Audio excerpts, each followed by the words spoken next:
Have you ever wondered why we tie mango leaves in front of our doorways for festive celebrations and special occasions? It's not just a decoration. The mango leaves that we hung at our doorways are there for a reason. They are believed to bring positive energy into our homes. If that's the purpose, can you explain me why we are replacing them with plastics?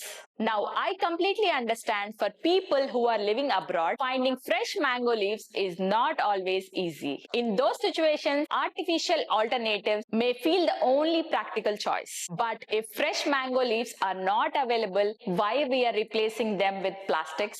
After all, if we believe these decorations bring positive energy and create sacred spaces for our homes, then why bring plastic into a tradition that was originally rooted in nature? I have also noticed many homes, even in India, are using plastic mango leaf torans as permanent decorations, believing they bring the same auspiciousness and protection from evil eye just like fresh mango leaves. Perhaps many people simply don't even realize this.